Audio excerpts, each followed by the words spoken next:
তোমার জাদুর লাঠি আমাকে দাও, আমি আজ অবধি কারোটা নেইনি। ঘুমানোর সময় ঘরের দরজা খোলা রাখিস। আমি জাম্বুরা খেতে আসব, নারকেল তেলের বোতল আর বিদেশি বেলুন সাথে এনো, না হলে সমস্যা হবে। রাতে আমি ব্লাউজ আর পেটিকোট পরে ঘুমিয়েছিলাম, সেদিন রাতে যা হলো তা কোনোদিন ভুলব না। আমি মিতালি, বয়স ৩৮ বছর। আমি বর্তমানে এক গৃহবধূ। আমি এক একান্নবর্তী পরিবারের বউ, কিন্তু আমি ছিলাম আধুনিক মনোভাবের মেয়ে। আর আমার এই মনোভাবের জন্য আমি আমার দিদিকে ধন্যবাদ জানাই। আমার দিদির জন্যই আমি অনেক কিছু জেনেছি। সেই সময় আমি ক্লাস 9-এ পড়ি এবং আমার দিদি উচ্চ মাধ্যমিক পাস করে কলেজে ভর্তি হয়েছে। আমাদের বাড়ি কলকাতা থেকে বেশ কিছুটা দূরে এক মফস্বল শহরের সংলগ্ন এক নুনু গ্রামে। আমাদের পরিবারের তখন প্রচুর জমি জায়গা ছিল এবং তার সাথে সাথে আমার ঠাকুরদার একটি বিশাল চালের আরও ছিল সেই মফস্বল শহরে। আমার ঠাকুরদা আর 4 ছেলে এবং 1 মেয়ে। আমার বাবা ঠাকুরদার তৃতীয় ছেলে, মানে আমার 2 জেঠা ও 1 কাকা এবং 1 পিসি আছে। আমার বড় জেঠুর 2 সন্তান, আমার বড়দা এবং আমার বড়দি। মেজ জেঠুর 1 ছেলে, আমার মেজদা, আর আমার বাবার 2 মেয়ে, আমি আর আমার দিদি। ছোট কাকুর 1 ছেলে, নাম বিশু। এবার মূল গল্পে ফেরা যাক। আমি আর আমার দিদি বেশ ছোট বয়স থেকেই একই ঘরে একই বিছানা রাতে শুতাম। আমি আমার দিদিকে একটু ভয় পেলেও আমার দিদি আমার সাথে বন্ধুর মতো মিশত। আমাদের লোকালিটিতে একটি স্কুল ছিল ক্লাস 8 পর্যন্ত, যার ফলে আমাদের স্কুলে ক্লাস 9-এ ওই স্কুল থেকে অনেক ছাত্রী ভর্তি হতো। আর হ্যাঁ, ওই স্কুলটা ছিল কোয়েড, মানে ওখানে ছেলে এবং মেয়েরা একসাথে লেখাপড়া করত।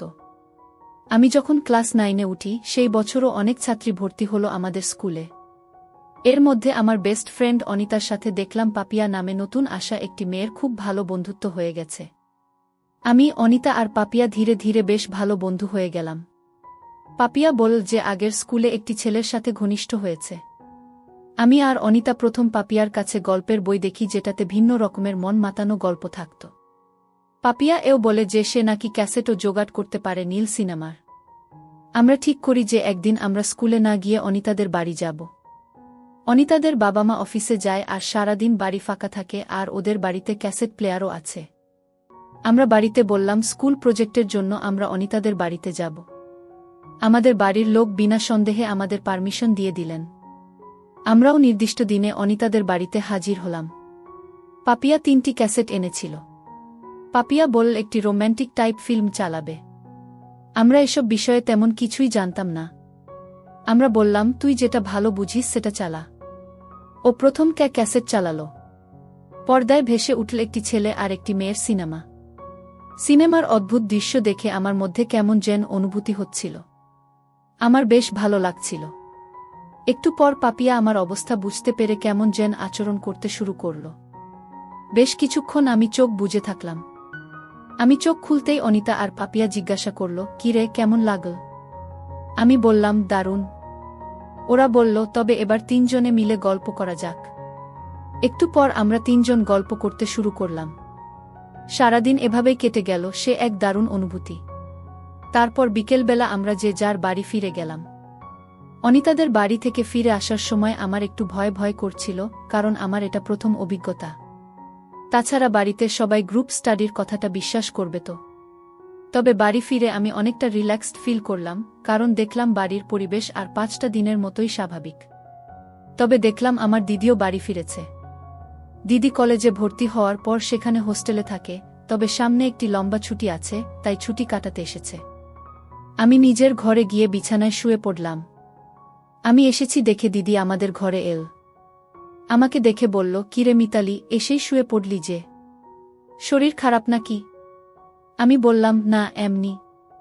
সে বলল, জানি না বাপু, কি গ্রুপ স্টাডি করে এলি যে এত টায়ার্ড হয়ে পড়লি? আমাকে চাইলে সত্যিটা বলতে পারিস, আমি কাউকে কিছু বলবো না। আমি প্রসঙ্গটা এড়িয়ে যাওয়ার জন্য বললাম, না না, এই একটু মাথা ধরেছে তো তাই। দিদি আমার পাশে বসে বলল, ন্যাকামি না করে সত্যিটা বল। ওরকম গ্রুপ স্টাডি আমি অনেক করেছি, তোর মুখ চোখ দেখে আমি বেশ আন্দাজ করতে পারছি। আমি বুঝলাম ধরা পড়ে গেছি। দিদির কাছে সব সত্যিটা ধীরে ধীরে বললাম। দিদি সব শুনে বলল, রাতে রেডি থাক, তোর জন্য সারপ্রাইজ আছে। রাতে খাওয়া দাওয়ার পর আমি আর দিদি শুতে গেলাম। দিদি ঘরে এসে দরজাটা লক করে দিল, আর আমার কাছে এসে বলল, আজ আমার বোনটা বড় হয়ে গেছে। দিদি খুব সুন্দর একটি পারফিউম মেখেছিল। আমি সুন্দর গন্ধটা শুঁকতে থাকলাম। দিদি বলল, দাঁড়া, তোকে একটি জিনিস দেখাই। এই বলে উঠে গিয়ে নিজের সুটকেস থেকে একটি নকল জাদুর লাঠি বার করল। আমি এসব আগে দেখিনি, অবাক হয়ে তাকিয়ে আছি। দেখে দিদি বলল, এটা দিয়ে আমরা হোস্টেলে মেয়েরা মনের ইচ্ছা পূরণ করি। বন্ধুরা, তোমরা বুঝেছ তো কিসের কথা বলছি? এরপর দিদি জাদুর লাঠি দিয়ে জাদু দেখাতে লাগল। মিনিট 20 পর দিদি বলল, আজকের মতো এটুকুই থাক, না হলে সমস্যা হবে। আমরা হোস্টেলে ঘণ্টা 2 ব্যবহার করি। একটু পর আমি দিদিকে জিজ্ঞাসা করলাম, আগে কি কখনো আসল জাদুর লাঠি দেখেছ? দিদি বলল, কয়েকবার দেখেছি। তবে শোনো, তুই তো জানিস অমরদা, মানে আমাদের পিসির ছেলে, আমার চেয়ে 2 বছরের বড় হলেও আমরা বন্ধুর মতো মেলামেশা করি। ঘটনাটা 2-3 বছর আগের জাপানের সময়ের। সেই বছর আমি আর মা গেছিলাম পিসির বাড়ি জাপান দেখতে। আমরা সবাই প্রায় 8-10 জন পিসির বাড়ি থেকে গেছিলাম ননুগ্রামের জাপানতলায়। আর ওখানে একটি বিরাট মেলা বসে, ননুগ্রামের সেই মেলায় সেবারে নাগরদোলাও এসেছিল। আমরা সবাই নাগরদোলা চাপলাম। সেই দলে মা আর পিসিমাও ছিল, কিন্তু আমার মাথা ঘুরে গিয়ে বমি হয়ে যায়। ওই সময় আমি একটু সুস্থ হলে পিসিমা অমরদাকে দিয়ে আমাকে বাড়ি পাঠিয়ে দেয় এবং বাকিরা ওখানে মেলা ঘুরে দেখতে থাকে। আমি অমরদার সাথে বাড়ি ফিরছিলাম। শরীর দুর্বল ছিল, তাই আমি রাস্তা হোঁচট খাই। প্রায় পড়েই যাচ্ছিলাম, অমরদা আমাকে ধরে ফেলে। এ সময় অমরদা একটি জাম্বুরা ধরে ফেলে, কি যে এক অবস্থা বলে বোঝাতে পারব না। আমি ওকে কিছু বললাম না। আমরা বাড়ি পৌঁছলে আমাকে অমরদা নিজের ঘরে গিয়ে বিশ্রাম করতে বলে। বাড়িতে আর কেউ ছিল না। আমিও চোখ বুজে শুয়ে পড়ি। খুব ক্লান্ত লাগছিল, তাই শুতেই আমার একটি ঘুম ঘুম ভাব এল। আমি বেশ ঘুমিয়ে পড়েছিলাম, হঠাৎ আমার মনে হলো কেউ একজন আমার খুব কাছে আছে। চোখ খুলে দেখি অমরদা আমার পাশে বিছানায় বসে আছে। আমি সেদিন শাড়ি পরেছিলাম, ব্লাউজ একটু অগোছালো হয়েছিল, সেদিকে আমার খেয়াল ছিল না। অমরদা বলল, মেলায় নাগরদোলায় ওঠার পর থেকে তোকে অনেক ক্লান্ত লাগছে, ভাবলাম তোর একটু সেবা করি। আমি ছোটবেলা থেকেই অমরদাকে আমার ভালো লাগত। আমি বললাম, ঠিক আছে, সেবা কর। আমার সম্মতি পেয়ে অমরদা ঘণ্টাখানেক আমায় সেবা যত্ন করল, মাঝে মাঝে ফল খেল। কিছুক্ষণ পর বাড়ির সকলের ফেরার সময় হয়ে গিয়েছিল। অমরদা আমাকে নিয়ে তার ঘরের সাথে লাগোয়া বাথরুমে নিয়ে গেল আর বলল, ফ্রেশ হয়ে নে, আমি ততক্ষণে ঘর গুছিয়ে নিচ্ছি। সেইবার পিসির বাড়িতে 3 দিনে আমরা প্রায় 8-10 জন অনেক মজা করেছিলাম। এরপরেও আমি পিসির বাড়ি গেলে বা অমরদা আমাদের বাড়ি এলে আমরা সকলের নজর এড়িয়ে গল্প করতাম। এটা ছিল আমার জীবনের প্রথম জাদুর লাঠি নেওয়ার অভিজ্ঞতা। দিদির কথা শুনে আমারও কেমন যেন লোভ হচ্ছিল, কিন্তু কিভাবে কি করব বুঝতে পারছি না। এবার দিদি 2 দিন ছিল আমাদের বাড়িতে, আর সেই 2 দিন দিদি আমাকে অনেক কিছু শিখিয়েছিল। কলেজের ছুটি শেষ হতেই দিদিকে ফিরে যেতে হলো। যাবার সময় আমাকে দিদি তার নকল জাদুর লাঠি দিয়ে গেল, যাতে আমি একা কিছু করতে পারি। কিন্তু আমি জানতাম না ভাগ্যদেবতা আমার জন্য অন্য কিছু ঠিক করে রেখেছেন। কিছুদিন পরে অনিতা আর পাপিয়া একদিন বিকেলের দিকে এল আমাদের বাড়িতে দেখা করতে। আমি আমার আর দিদির মধ্যে শেষ কিছুদিনের ঘটে যাওয়া ঘটনার কথা বলতে চাইনি, কিন্তু পাপিয়া আমার হাঁটাচলা দেখে বলল যে আমি ইতিমধ্যে কারোর সাথে কিছু করেছি কিনা। আমি এড়িয়ে যাবার চেষ্টা করলেও ওরা দুজনে আমাকে সব সত্যি বলতে পিডাপিডি করল, আর আমাকে বাধ্য হয়ে সব কথা খুলে বলতে হলো। এমনকি নকল জাদুর লাঠিও দেখালাম। ওদের দেখেই পাপিয়া আগে ওটা নিয়ে একাই ব্যবহার করতে শুরু করল, আর মাঝে মধ্যে আমাদেরও ব্যবহার করতে দিল। আমাদের বাড়িতে সব পুরুষরা নিজেদের কাজে সকাল থেকে বেরিয়ে পড়ে, আর বাড়ির মহিলা আর বাচ্চারা দুপুরে একটু ঘুমিয়ে নেয়। সেদিন আমি, পাপিয়া আর অনিতা নিশ্চিত ছিলাম যে আমরা ধরা পড়ব না, কিন্তু আমি জানতাম না আমার মেজদাদা সেদিন তাড়াতাড়ি বাড়ি ফিরে এসেছিল, আর আমাদের ঘরে আওয়াজ হচ্ছে দেখে জানলার ফুটো দিয়ে উকি দিয়ে দেখছিল। এমনকি আমাদের কর্মকাণ্ড দেখে ফেলেছে। অনিতা আর পাপিয়া বাড়ি চলে গেলে মেজদাদা আমার ঘরে এসে আমাকে ভয়ও দেখালো যে ও সবাইকে বলে দেবে এসব কথা। আমি ওকে অনুরোধ করলাম যেন কাউকে কিছু না বলতে। তখনও বলল, তাহলে আমাকে জাম্বুরা খেতে দিতে হবে। আমি বুঝে গেলাম মেজদা কি বলতে চাইছে, তবু একটু আশ্চর্য হয়ে ইতস্তত বোধ করলাম। মেজদা বলল, তোর দিদি অমরদার সঙ্গে কি কি করেছে তা তোর বান্ধবীদের বলেছিস? তা আমি শুনেছি, তোদের 2 বোনের সব কীর্তি আমি জেনে ফেলেছি, বেশি নাটক করলে সবাইকে বলে দেব। আমি দেখলাম মেজদা শুধু দেখেই ফেলেনি, শুনেও ফেলেছে সব কথা। আমি কোনো উপায় না পেয়ে মেজদাকে জাম্বুরা খেতে দিলাম। এদিকে প্রায় বিকাল হয়ে এসেছিল, আর বাইরে উঠোনে মা কাকিমারা উঠে পড়েছিল ঘুম থেকে। বাইরে গলার আওয়াজ পেয়ে আমি মেজদাকে বললাম, এখন কিছু না করাই ভালো, বাড়ির কেউ দেখে ফেলতে পারে। মেজদা রাজি হচ্ছিল না, তবুও ধরা পড়ে যাওয়ার ভয়ে আমি বললাম, রাতে আমার ঘরে চলে এসো। মেজদা বলে গেল, রাতে যেন আমি দরজা খুলে রাখি। সবাই শুয়ে পড়লে ও আমার ঘরে আসবে। সারা সন্ধে আমি পড়ার ঘরে বসে একটুও পড়ায় মনোযোগ দিতে পারিনি। আমার মেজদার কথা ভেবে খুব এক্সাইটেড ছিলাম। দিদি কলেজে ভর্তি হওয়ার পর থেকে আমাদের ঘরে টেবিলটা ফাঁকা হয়েছিল, আর আমার ভাই আমার থেকে মাত্র 1 বছরের ছোট, তাই ও আমার সাথে পড়তে বসত। পড়তে পড়তে আমার অস্থির ভাব লক্ষ্য করে আমার কাছে কারণ জানতে চাইল। আমি কিছু না বলে এড়িয়ে গেলেও বেশ বুঝতে পারলাম কিছু একটাও সন্দেহ করেছে। কিন্তু আমার চোখের সামনে তখন শুধু মেজদার কথা ছাড়া আর কিছুই আমি ভাবতে পারছিলাম না। রাতের খাওয়া দাওয়া সেরে আমি আমার রুমে এসে বসলাম, আর খাবার ঘরে আমার আর মেজদার চোখে চোখে কথা হয়ে গেল। রাতের খাবার শেষে আমি আমার ঘরে অপেক্ষা করছিলাম। রাতে আমি ব্লাউজ আর পেটিকোট পরতাম, আসলে তখনও গ্রামের দিকে মেয়েদের নাইটি পরার চল একটা ছিল না। এই অবস্থায় মেজদাকে একটি সারপ্রাইজ দেওয়া যাবে। আমি দরজাটা শুধু ভেজিয়ে দিয়ে আলোটা অফ করে নাইট ল্যাম্পটা জ্বেলে দিলাম। দরজাটা লক করলাম না, আমি শুয়ে শুয়ে মেজদার অপেক্ষা করতে করতে বুঝতে পারলাম আমার অদ্ভুত লাগছে। একটু পর আমার ঘরের দরজাটা ঠেলে খুলে গেল, আমি বিছানায় পড়ে রইলাম যেন ঘুমিয়ে পড়েছি। চোখের পাতা একটু ফাঁকা করে দেখে নিলাম, মুখ দেখতে পেলাম না, তবে নাইট ল্যাম্পের আলোতে বেশ বুঝতে পারলাম মেজদা ছাড়া আর কেউ নয়। মেজদা একটি কালো চাদর জড়িয়ে এসেছে, যাতে অন্ধকারে সহজে কেউ তাকে দেখতে না পায়। আমার ঘরে ঢুকে চাদরটা একপাশে রাখল। দেখলাম মেজদা একটি লুঙ্গি পরে আছে। মেজদা নাইট ল্যাম্পের আলো আমায় একদৃষ্টে দেখতে লাগল। আমি তার চোখে আকর্ষণ দেখতে পেলাম। সে এসে আমার বিছানায় পাশে বসল, কিসের দিকে যেন তাকিয়ে আছে, ঠিক বুঝতে পারলাম না। আমি যেন ঘুমিয়ে পড়েছি সেইভাবে শুয়ে রইলাম। মেজদা বলল, আমি জানি তুই জেগে আছিস। কথাটা শুনে আমি উঠে পড়লাম। দাদা বলল, আমি নারকেল তেল আর বিদেশি বেলুন এনেছি, তোর সাথে প্রথমবার গল্প করব, তাই ভাবলাম এগুলো নিয়ে আসি, এগুলো ছাড়া ভালো লাগবে না। একটু পর আমরা গল্প করতে শুরু করলাম। বাড়ি ভর্তি লোকের মাঝে আমি চেঁচামেচি করছিলাম। মেজদা বলল, এত জোরে শব্দ করিস না, সবাই বুঝে যাবে। এই রাতে 40 মিনিটের মতো গল্প করেছিলাম। শেষ মুহূর্তে হঠাৎ দরজার কাছে খুট করে একটি শব্দ হতেই ঘুরে দেখি মেজদা দরজা লক করেনি, আর সেই দরজার সামনে দাঁড়িয়ে আমাদের ছোট ভাই বিশু দাঁড়িয়ে আমাদের দেখছে আর নিজে নিজে কি যেন করছে। আমি একটু হকচকিয়ে গেলাম, এমন মুহূর্তে ও আশা রাগ হল প্রচণ্ড। আর একটু পরে আসলেই বা কি ক্ষতি হতো। রাগের মাথায় ভাবলাম, ও যদি আবার কাউকে কিছু বলে দেয় তাহলে তো সমস্যা হবে। মেজদাকে বললাম, বিশুকেও আমাদের গল্পের আসরে শামিল করি, তাহলে ও কিছু বলতে পারবে না। আমি আস্তে আস্তে বিশুর সামনে গিয়ে বসলাম, অন্ধকারে কিছুই বুঝতে পারল না যে আমি ওর সামনে বসে আছি। আমার ছোঁয়া পেতেই ও ভয় পেয়ে পালাতে গেল, আর আমি ওকে বাধা দিলাম, বললাম, তোর লজ্জা করে না? এত রাতে আমার ঘরে ঢুকে কি করছিলি? আমি না তোর দিদি হই? ও পাল্টা দিল, তুই নিজের ঘরে মেজদার সাথে যা করছিলি তা খুব ভালো কাজ নাকি? বাড়ির সবাই জানলে কি হবে বলতো? আমি বললাম, কিন্তু বাড়ির লোককে কে বলবে? ও বলল, আমি যদি বলে দিই? আমি বললাম, তবে আমিও বলে দেব যে আমাদের দেখে ফেলেও সঙ্গে সঙ্গে বাড়ির সবাইকে না জানিয়ে তুই চুপচাপ দেখছিলি। আমার কাছে নেকা সাজিস না, তুই বাড়ির লোককে জানাতে চাইলে আরও আগে জানাতিস, তোর মতলবটা কি বল?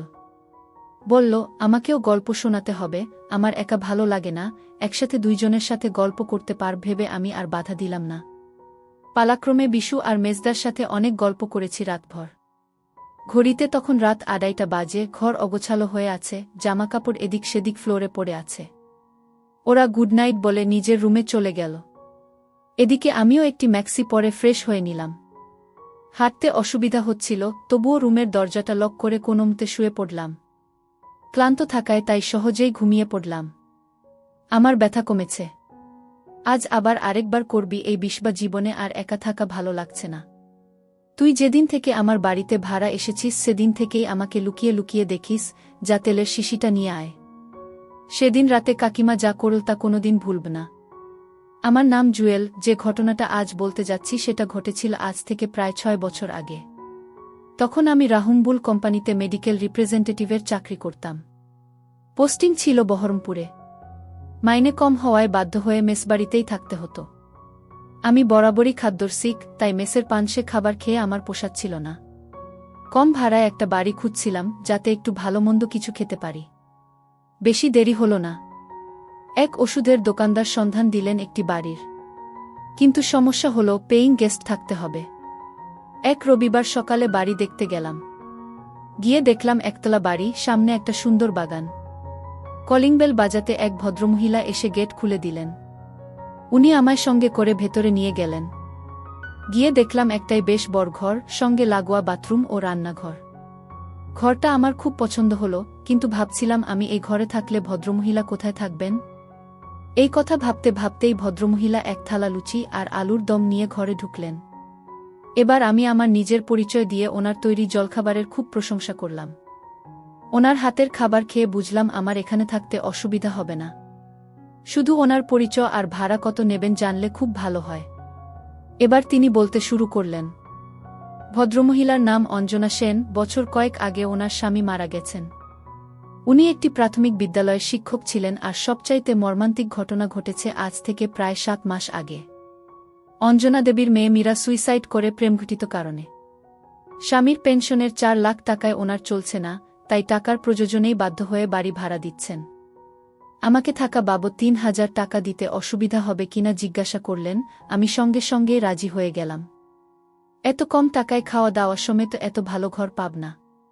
তাছাড়া মেসের চেয়ে 1,000 টাকা কমও লাগছে, কিন্তু একটাই চিন্তা হচ্ছিল যে অঞ্জনা কাকিমা কোথায় থাকবেন, তাই আমি ওনাকে জিজ্ঞাসা করলাম। উনি বললেন উনি রান্নাঘরে থেকে যাবেন। যদিও আমার এটা শুনে খারাপ লাগলো, তাও আমি কাকিমাকে বলে গেলাম আমি দুপুরের সবকিছু নিয়ে চলে আসব।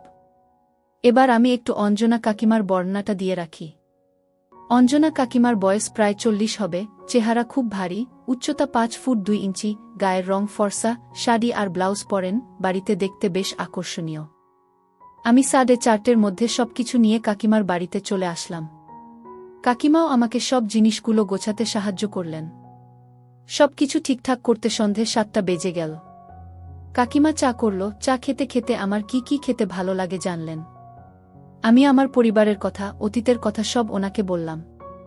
উনিও বললেন উনি শিক্ষক মশাইয়ের দ্বিতীয় স্ত্রী। দারিদ্র্যের কারণেই বয়স্ক শিক্ষক মশাইকে বিয়ে করেন। মীরা ছিল কাকিমার সৎ মেয়ে।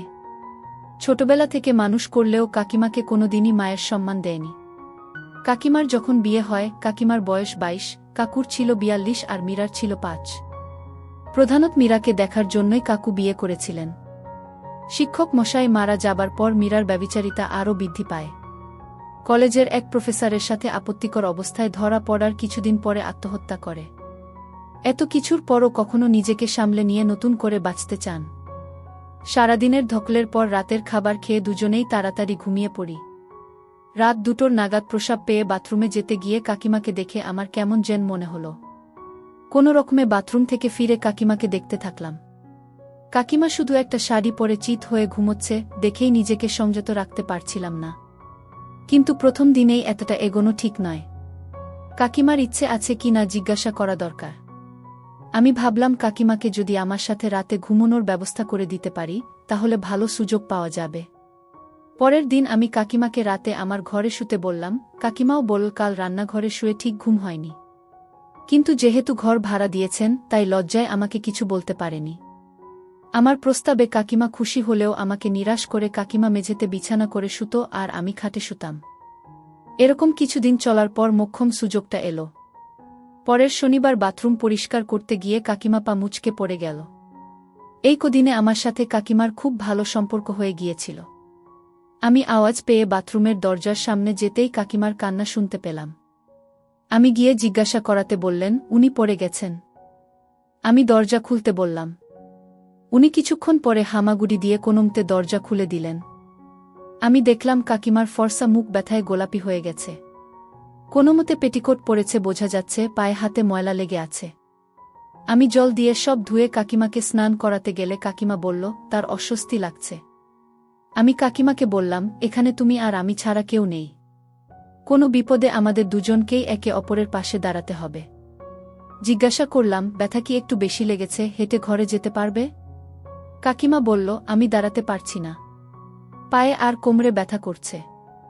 আমি কাকিমাকে সাবধানে কোলে তুলে নিয়ে ঘরে গিয়ে বিছানায় শুইয়ে দিলাম। কাকিমা একটা পেটিকোট জড়িয়ে রইলেন। কাকিমা জিজ্ঞাসা করল, আমি আজ কি খাব? বললাম, তুমি শুয়ে রেস্ট নাও, আমি কিছু খাবার আর ওষুধ নিয়ে আসি। ওই বলে আমি স্নান করতে গেলাম। আমি স্নান সেরে তাড়াতাড়ি রেডি হয়ে ওষুধ আর খাবার নিয়ে এলাম। তারপর কাকিমাকে খুব যত্ন করে খাওয়ালাম ও কাকিমার মুখ নিজে হাতে করে ধুয়ে দিলাম। কাকিমাও খুব খুশি হলো আর বলল, এত যত্ন আমার কেউ কোনোদিন করেনি রে। আজ পরে না গেলে জানতেই পারতাম যে কেউ আমায় এত ভালোবাসতে পারে। আমি বললাম, অনেক কথা বলেছ, এবার ওষুধগুলো খেয়ে নাও। তারপর আমি তোমার পায়ে আর কোমরে মলম লাগিয়ে দিচ্ছি। কাকিমা ওষুধগুলো খাইয়ে দিয়ে আমি প্রথমে পায়ে ভালো করে মলম লাগিয়ে মেসেজ করে দিলাম।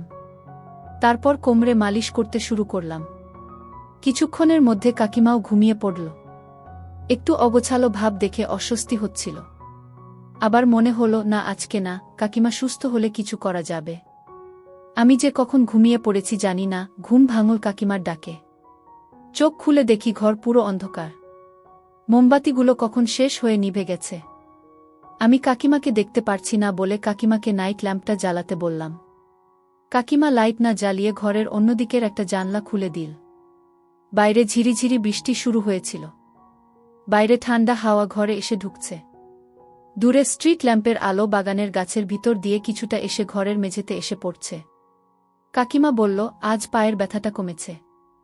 আমি জানি কাল তুই আমাকে দেখে অনেক কিছু কল্পনা করেছিস। কাল আমি অসুস্থ ছিলাম বলে কিছু বলতে পারিনি। আমি খানিকটা লজ্জা পেলাম। তবুও সাহস করে বললাম, তুমি কি আমার সাথে গল্প করবে? কাকিমা, আমার কাছে দারুণ একটা জিনিস আছে, সেটা দিয়ে গল্প করলে তোমার খুব ভালো লাগবে। বন্ধুরা, তোমরা বুঝেছ তো কি বলতে চাচ্ছি? কাকিমা বলল, তুই যেদিন থেকে এসেছিস সেদিন থেকে আমি খেয়াল করেছি তুই আমাকে আর চোখে দেখিস।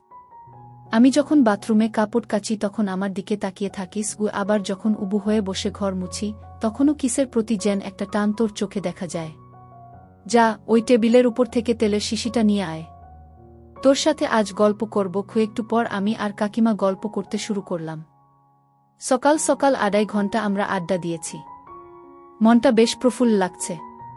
ওদিকে কাকিমার চেহারায় এক ধরনের প্রশান্তির ছাপ দেখা যাচ্ছে।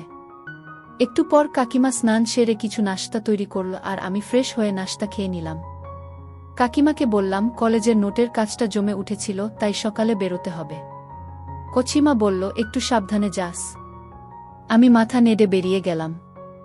রাস্তায় সাইকেল চালাতে চালাতে মনে হচ্ছিল ঘরের ভেতর ওর মুখটা এখনো সামনে ভেসে উঠছে, চোখে সেই কৃতজ্ঞতা আর একটু অন্যরকম আলো। কাজ শেষ করে দুপুরের দিকে ফিরলাম। উঠোন ফাঁকা, দরজার কাছে এলেই ভেতরে চাপা গলায় কিছু আওয়াজ পেলাম। প্রথমে ভেবেছিলাম হয়তো কাকিমা কারোর সাথে গল্প করছেন, কিন্তু একটু এগিয়ে জানলার পাশে দাঁড়াতেই যা দেখলাম তার জন্য মোটেও প্রস্তুত ছিলাম না। ঘরের মাঝখানে যতীন কাকু বসে আছেন। মাঝবয়সী, কিন্তু এখনও যুবক চেহারা। যতীন কাকুর হাত ধীরে কাকিমার হাতের উপর রাখা। কাকিমা টানছেনও না, আবার পুরোপুরি প্রত্যাখ্যানও করছেন না। সেই মুহূর্তে কাকিমার চোখে এমন এক শূন্যতা দেখলাম যা আমার কাছে একেবারে নতুন। আমি স্থির হয়ে গেলাম। বাইরে বৃষ্টির শব্দ, ভেতরে চাপা শ্বাস আর অস্বস্তিকর নীরবতা। যতীন কাকুর নিচু গলায় বলছিলেন, তুমি সব সময় একা থাকো, কাউকে তো দরকার পাশে। কাকিমা চোখ নামিয়ে রাখলেন, কিন্তু থামালেন না। আমার গলা শুকিয়ে গেল, মনে হচ্ছিল আমি যত্ন করেছি, পাশে থেকেছি, তবুও কাকিমা অন্য কারো দিকে হাত বাড়াচ্ছেন। তবু ভেতরে কোথাও আবার একটা কাঁপুনি। এই দৃশ্যটা যেন আমাকে টেনে ধরে রাখল। জানালা থেকে সরতে চাইলাম, কিন্তু পারলাম না। ঠিক তখনই কাকিমার চোখ হঠাৎ আমার দিকে চলে এল, যেন টের পেলেন কেউ দাঁড়িয়ে আছে। আমাদের চোখাচোখি হল। এক মুহূর্তের জন্য তীব্র অস্বস্তিকর, আবার ভয়ঙ্কর টানটান। আমি সরে গেলাম তড়িঘড়ি, বুক ধড়ফড় করছিল, মাথায় শুধু একটা কথাই ঘুরছিল, এখন থেকে আমাদের সম্পর্ক আর আগের মতো থাকবে না। খানিক বাদে যতীন কাকু উঠে দাঁড়ালেন। দরজার কাছে এসে কাকিমাকে কিছু একটা ফিসফিস করে বললেন। কাকিমা শুধু মাথা নেড়ে উত্তর দিলেন। তারপর দরজা পর্যন্ত এগিয়ে দিয়ে কাকিমা ফিরে এলেন ঘরে। আমি বুঝলাম এটাই সুযোগ।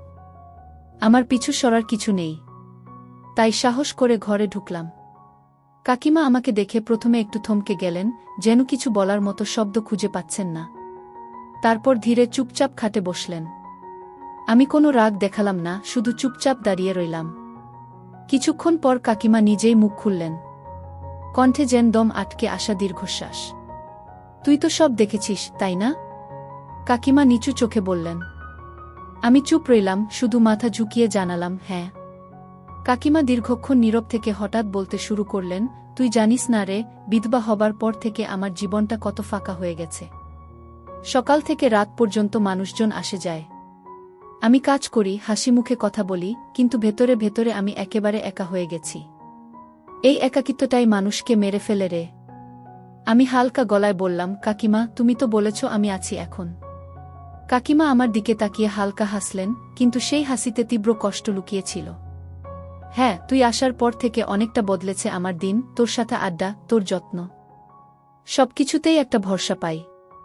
কিন্তু তার আগে এই যত বছর আমি একা কেটেছি, তখন যতীন মাঝে মাঝে এসে দাঁড়াত পাশে।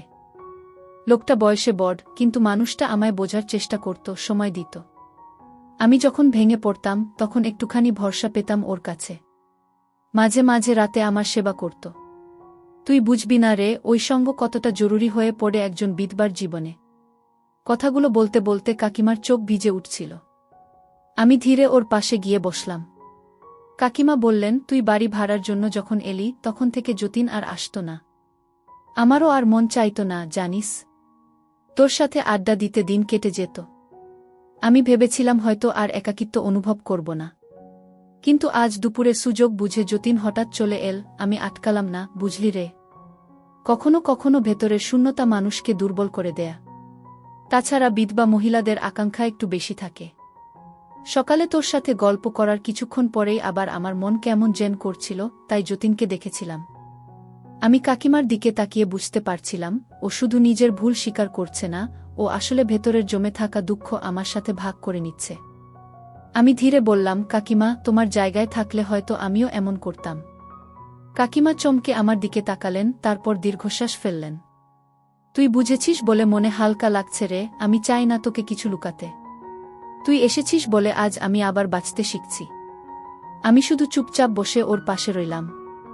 মনে হচ্ছিল এই মুহূর্তে কোনো শব্দের দরকার নেই, কেবল কাছাকাছি থাকার মধ্যেই সব উত্তর লুকিয়ে আছে। এরপর আরও 4 বছর বহরমপুরে পোস্টিং ছিল। প্রত্যেক দিন এই 4 বছর আমি কাকিমার অনেক সেবা করেছি, যেটা বিধবা কাকিমার কল্পনার বাইরে। যেদিন আমার কলকাতায় ট্রান্সফারের চিঠি এল, কাকিমা খুব কেঁদেছিল। আমি তার পরের দিন ছুটি নিলাম সব গোছগাছ করব বলে। পরদিন কাকিমা আমাকে ছাড়তে স্টেশনে এসেছিল। আমি তাকে কিছু না বলেই তার টিকিট কেটে রেখেছিলাম, ভাগীরথী এক্সপ্রেসের এসির টিকিট। তাই আমি ওকে বলেছিলাম ট্রেন না ছাড়া অবধি আমার সাথে ট্রেনে বসতে। কিছুক্ষণের মধ্যেই ট্রেন ছেড়ে দিলে কাকিমা আমাকে বলল, এবার কি হবে? একা টিকিট নেই, তারপর এসি কামরা, তাই ওকে অনেক টাকা ফাইন দিতে হবে। আমি তখন ব্যাগ থেকে টিকিট বের করে দুজনের নাম দেখলাম। সারা রাস্তা আমরা অনেক গল্প করলাম। সকালে শিয়ালদা পৌঁছে আমি একটা খুব ভালো এসি হোটেল নিলাম। কাকিমা বলল, বাড়ি যাব কবে? আমি বললাম, আজ আমি আর তুমি এই হোটেলে সারাদিন থাকব, আর কাল বিকেলে আবার তোমাকে ট্রেনে তুলে দেব। এই দুদিন আমি কাকিমাকে কলকাতা ঘুরিয়ে দেখালাম, সিনেমা দেখালাম, ভালো কয়েকটা শাড়ি, ব্লাউজ আর ছোট জামা কিনে দিলাম। কাকিমাকে বললাম, আমি প্রতি মাসে একবার করে বহরমপুরে আসব, আর তখন তোমার কাছেই থাকব। সেদিন তুমি এই জামাগুলো পরে আমার সামনে আসবে।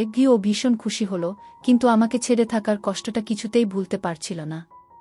তাই আমি ঠিক করলাম আজ আমরা আর ঘুমাবো না, সারারাত গল্প করব। হোটেলেই অল্প ডিনার করে রুমে এসে সেদিন সারারাত ও তার পরের দিন সকাল 11:30 অবধি অনেক সময় কাটিয়েছি। এই 4 বছরের অভ্যাসের ফলে তখন আর আমাদের ক্লান্তি লাগল না। কাকিমার ফেরার ট্রেন ছিল 12:40 তাই আধ ঘন্টার মধ্যেই রেডি হয়ে গেল। আমরা দুজনে একসঙ্গে স্টেশনে গেলাম। কাকিমা যাবার আগে শুধু আমার থেকে কথা নিয়ে গেল যে আমি প্রতি মাসে অন্তত 3 দিন যেন আমি কাকিমার বাড়িতে থাকি। এরপর কাকিমাকে ট্রেনে তুলে দিয়ে আমিও নতুন ভাড়া বাড়ি খুঁজতে শুরু করলাম।